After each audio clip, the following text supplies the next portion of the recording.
So first, I'd like to show you sort of how to create and manage your account in the project tracker. You'll need an account to enter projects, and those accounts are managed through Sitka's Keystone Identity Manager.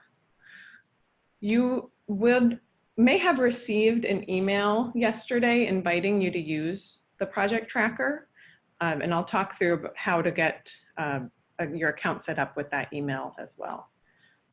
But the first part here is when you first go to the site, you won't be logged in, but there is a login button here at the upper right. If I hit that, this is the Keystone Identity Manager. One way to get an account is to use the Create Account functionality here. And this will bring up a form where you'll enter your information, including your desired username, email, name, and organization into this form. That's the easiest way to get an account. Like I said, you also may have gotten an email from the Keystone account yesterday inviting you to use the project tracker. If you didn't get that email, make sure to check your junk folder. Sometimes those emails end up there. Not too often, but sometimes they do.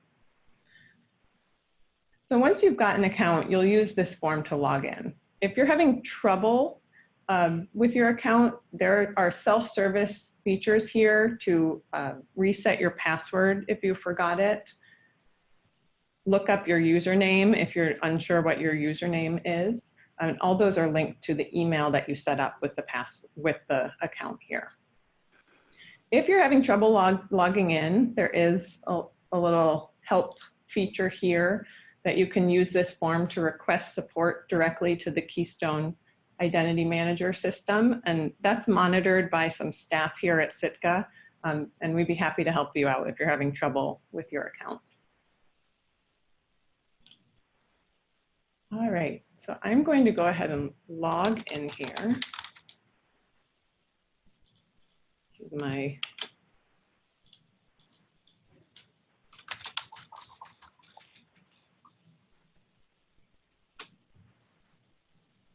All right, so once you're logged in, you'll see up here at the top that the login screen has been replaced with your name. Within the system, you have a page that is really your account in the John Day Basin Partnership Tracker. So I've set this up here. I've set my organization just for the demo today to be the North Fork John Day Watershed Council. And if I needed to change any of this information, so for instance, if you have a phone number you'd like to add or need to make changes to your name or organization, you can click this link here, which will take you back to the Keystone Identity Manager to update any of that information. Just note that if you do make changes in Keystone, you will need to log out and log back into the project tracker for those changes to go into effect. Within the system, everyone has a role that's set by an administrator that gives you a different level of permissions within the project tracker. I think most folks who are on the training here today will be set up with the normal user role, and that gives you the ability to add projects and update your own projects. If you're having trouble with adding a project or don't have access to do that, you'll need to contact support so that you can make sure that your role is set appropriately.